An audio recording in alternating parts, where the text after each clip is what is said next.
Hello guys, so the topic that we are going to discuss today, that is periodic function. So before coming to the topic, let us start from very basic. You guys having classes every day, right? And every classes have constant timing. So we can say the classes are periodic with respect to time. But in mathematics, when we discuss about periodic function, that is in mathematics, when I discuss about periodic function, that is, let's say I'm saying fx is a periodic function. Let's say I'm saying fx is a periodic function. If we discuss about the graphical representation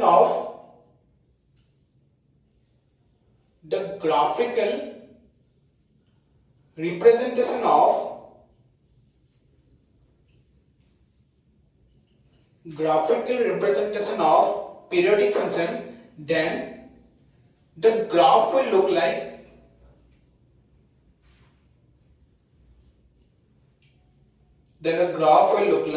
this. That means if a graph repeating itself after its equal interval, then we can say that particular function fx is periodic. From the graph itself, can we say the graph is repeating? If we graphically represent a periodic function, then the graph of periodic function repeating itself after its, let's say, t interval. Let's say this is the interval. Let's say the graph of fx is repeating after its t interval, then we can say the function fx is periodic with periodicity t. Okay? Then we can say the function fx is periodic with periodicity t. Okay? If we discuss about the algebraic definition of periodic function, what would be the algebraic definition of periodic function? Algebraically, when we discuss about a periodic function, then we can say that a function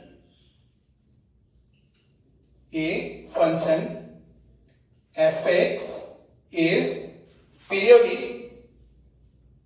A function fx is periodic if there exists a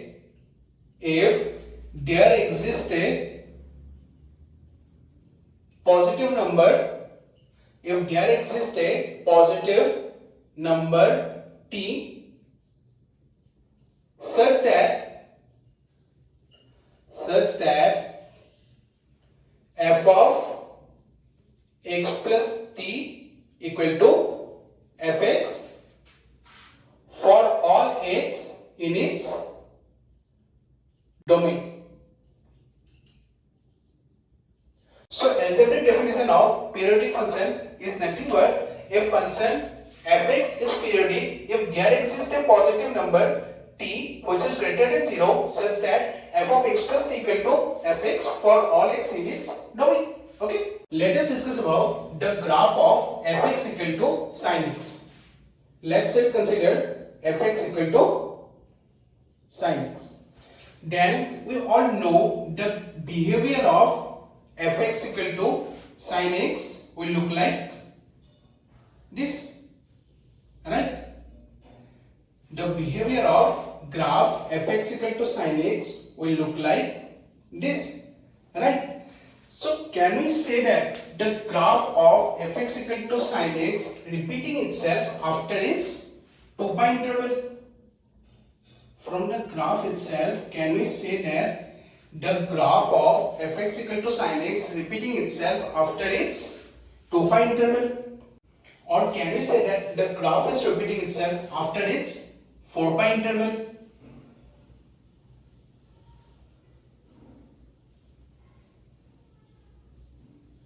Right? And similarly, what we can say, the graph is repeating itself after its 6 pi interval. Right? So, if we talk about the periodicity of fx equal to sin x, then what we consider? We will only consider twice pi. But if I make a statement that fx equal to sin x is periodic with periodicity 4 pi, then this statement is also correct. But when we only talk about the periodicity of any function fx, then we will only consider the least positive period. The least positive period. Here one new term is introduced, that is called as fundamental period. That is called as fundamental period. So fundamental period is nothing but the least positive period. So technically, whenever we discuss about period of any particular function, then we will only consider the fundamental period of that particular function. Let's say if I ask you that what is the period of sin x, then we will only consider the fundamental period of sin x. But if I make a statement like sin x is periodic with periodicity 4 pi or sin x is periodic with periodicity 8 pi, then these all statements are true. But if I make a statement like sin x is periodic with fundamental period 4 pi, then this statement is wrong. Why? Because fundamental period is nothing but the least positive period. Fundamental period is nothing but the least positive period. Okay. So let us now discuss about period of some important function. Let us discuss about period of some important function. Right? As we discussed, the period of sin x is nothing but twice pi. Right? As we have already discussed, the period of sin x is nothing but twice pi. Similarly, so the heading is period of some important function. Okay. As we have already discussed, what is the period of sin x? That is twice pi from here. And whenever we discuss about the period of any particular function, then already we have discussed we will only consider the fundamental period of that particular function. Right? Similarly, if we discuss about the period of cos x, then what will be the period of cos x? That is nothing but again twice pi. Since the behavior of sin x and cos x are same, that's why the period of sin x and cos x will be same. Similarly, if we discuss about the period of sec x and cosec x also, then the period of all these four functions are nothing but twice pi. Right? But if we discuss about the period of tan x and cot x, then from the graph itself, what we can see, the graph of tan x is look like this, right? So the graph is repeating itself after its pi interval. Similarly, the graph of cot x, if we observe, then the graph is repeating itself after its pi interval. So for that reason, the period of tan x and cot x will become pi. Is it clear? Okay. Let us discuss about period of fraction part of x. Okay. The graph of fraction part of x will look like this. The graph of fraction part of x will look like this. So from the graph itself, can we say that the graph is repeating itself after its one interval? So can we say that the graph is repeating itself after its one interval? So from the graph itself, we can directly find out what is the fundamental period of fraction part of x. That is nothing but 1. Right? So from the graph itself, we can directly find out the fundamental period of fraction part of x is 1.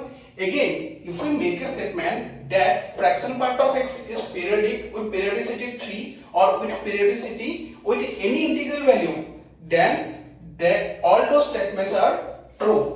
But if I make a statement that fraction part of x is periodic with fundamental period 4, then this statement is wrong. because as we see in the graph is repeating itself after its one interval, right? So the least positive period of fraction part of x is nothing but 1. Clear?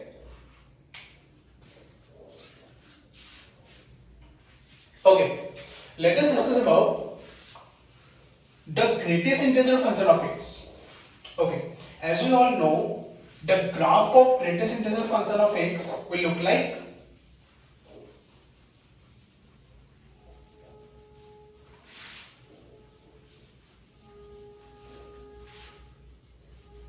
let us discuss about the graph of greatest integer function of x. Let us discuss about the graph of greatest integer function of x. The graph of greatest integer function of x will look like something like this. Yes or no? The graph of greatest integer function of x will look like this. So from the graph itself, can we say that the graph is repeating after its equal interval? No, right? Because the whole graph is increasing. It's not repeating itself. So this is a step up function, right? This is a step up function. So for that reason, we say that greatest integer function of x is not a periodic function. Is not a periodic function. That means greatest integer function of x is a aperiodic function. This is a aperiodic function. This is a aperiodic function. Clear? Let us discuss about period of some derived function. Okay? Let us discuss about period of some derived function.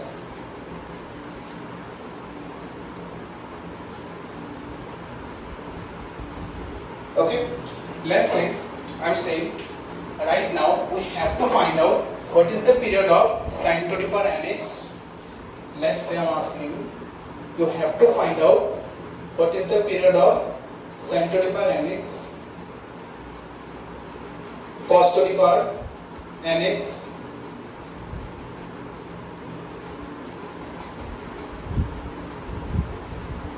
then if I am saying that n is an even number. What I am saying here, n is an even number. N is an even number. Okay? See, as you all know, the graph of sin x will look like this. Right? The graph of sin x will look like this. Right? When we take n is an even number, then the behavior of the graph will change. The behavior of the graph will look like this. Right? Why? See, if we take n is an even number, let's say we are taking n is an even number, then the output that we get just below the x-axis, then the same output we will get just above the x-axis, because of which the final graph will look like this. Not exactly look like this, but the behavior of the graph will change from this to this, because of which the period of sine to the power nx will become pi when n is an even number. The period of sine to the power nx and cos to the power nx will become pi when n is an even number. Similarly, if we talk about, let's say n is an odd number. If we talk about n is an odd number, then the behavior of the graph sin x and cos x will remain same. Why? If we take n is an odd number, then the output that we get just below the x-axis, after taking odd power of sin x, the behavior of the graph will remain same, because of which the period of sin to the power nx, cos to the power nx, again sec to the power nx and cosec to the power nx will become twice pi when n is an odd number. Similarly, what we can say, if n is an even number, then we can say that the period of sec to the power nx and the period of cosec to the power nx will always become pi. Similarly, if we discuss about the period of tan to the power nx and cot to the power nx, then what would be the period of tan to the power nx and cot to the power nx if n is an even number.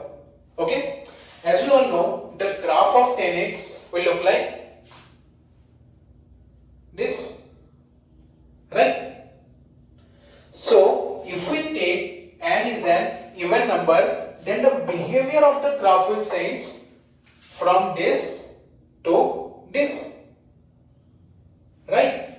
Again, if we see the graph, then the graph is repeating itself after its pi interval, right? So if we take n is an even number, even after that the graph is repeating after its pi interval. So from here itself we can say the period of tan x and cot x when n is an even number, then the period remains same, that is nothing but pi, right?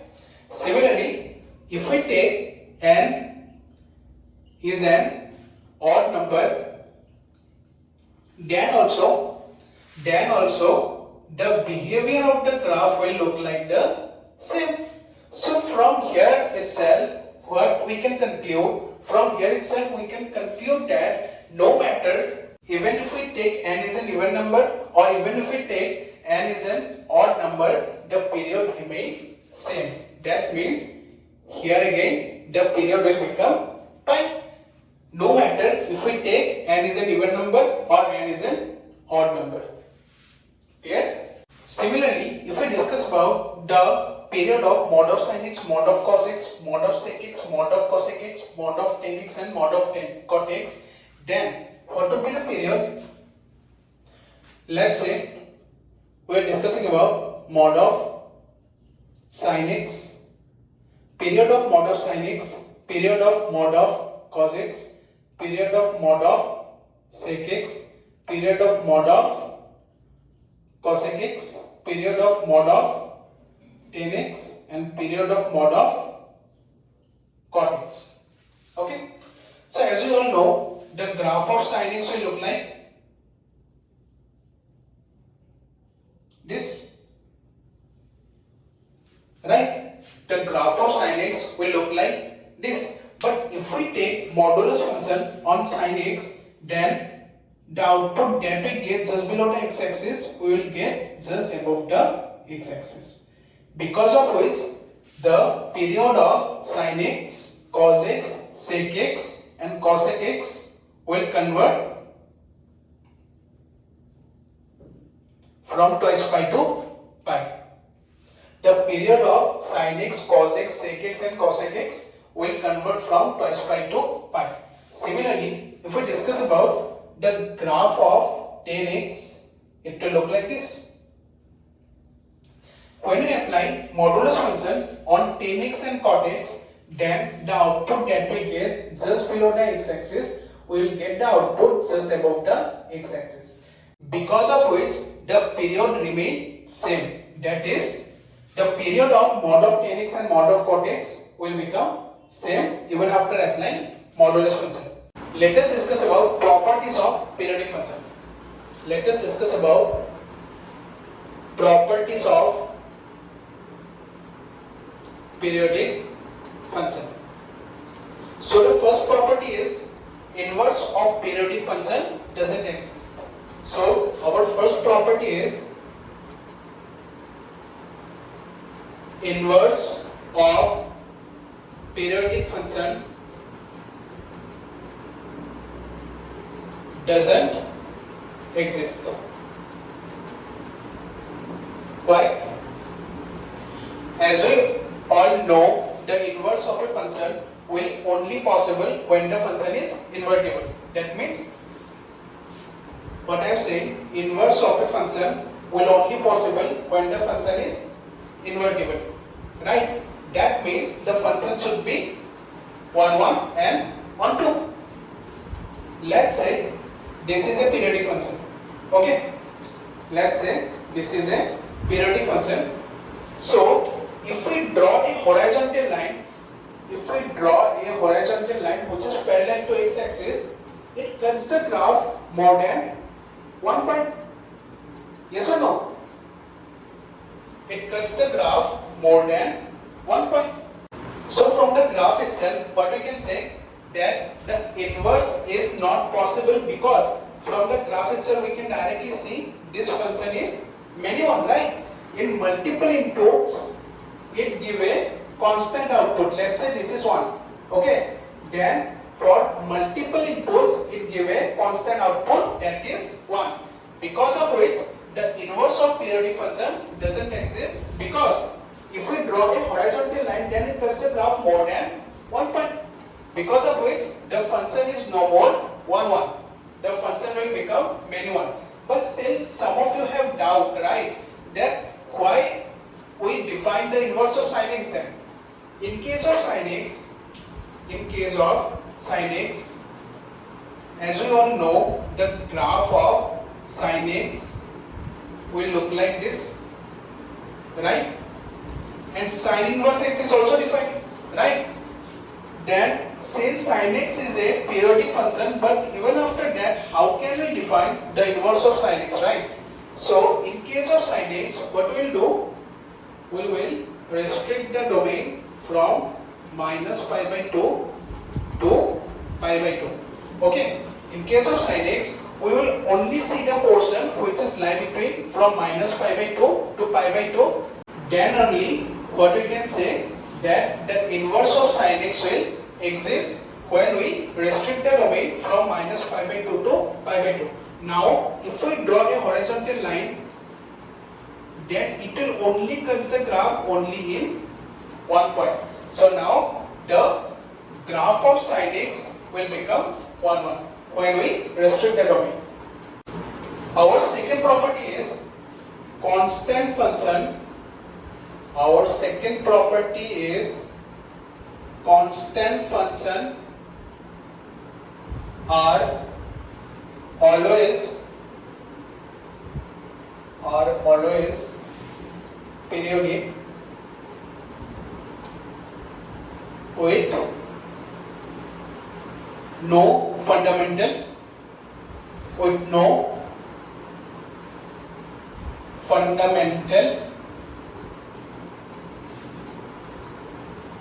period.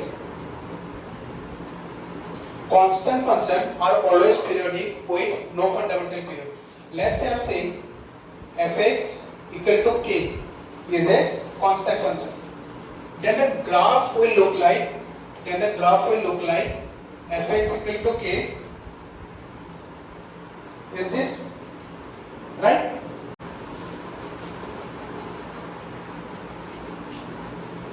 Now, if we draw a horizontal line,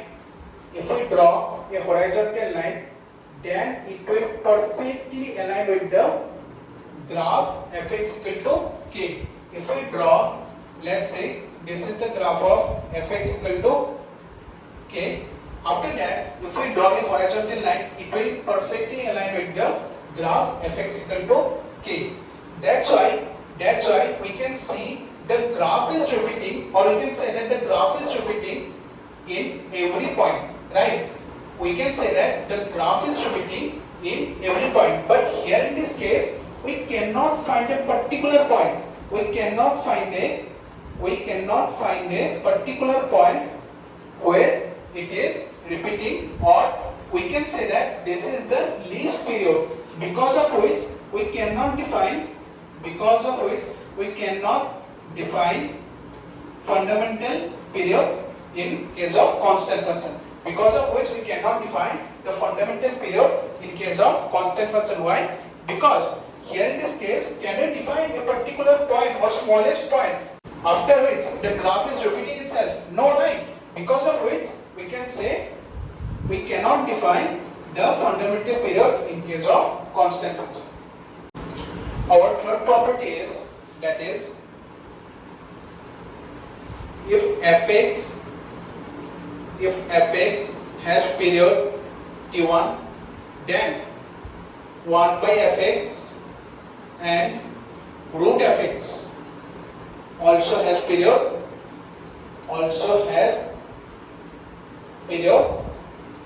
t1. Okay, let's say I am saying the period of sin x is twice pi, then the period of 1 by sin x and root sin x will also become twice pi. That means if period of sin x is twice pi, then if we have to find out the period of 1 by sin x and root sin x, then also the period will remain same, that is nothing but twice pi. Okay. Similarly, our fourth property is, let's say fx has period t1, and now we have to find out what is the period of f of ax plus b. Now we have to find out what is the period of f of ax plus b. So in order to find out the period of f of ax plus b, what we will do? We will divide by mod a, that is nothing but the coefficient of x. We have to divide the period by the coefficient of x, and we have to take the modulus of the coefficient of x, since the period cannot be negative, right? Because of which we take modulus of a. Is it clear?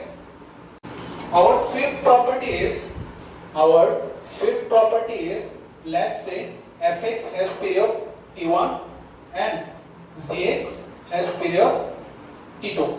Now if we have to find out what is the period of fx plus minus gx, let's say now if we have to find out what is the period of fx plus minus gx, or let's say if we have to find out the period of fx into gx, or we have to find out the period of fx by gx, then what we will do? We will take the LCM of the individual period. We will take the LCM of individual period, that is LCM of t1 and t2 in all these three cases, provided that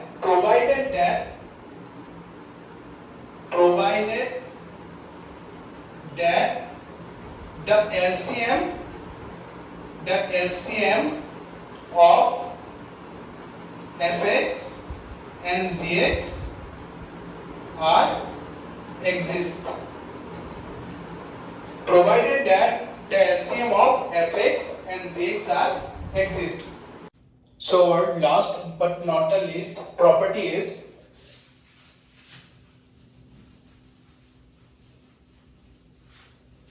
so our sixth property is, if fx and gx both are periodic, then it is not necessary,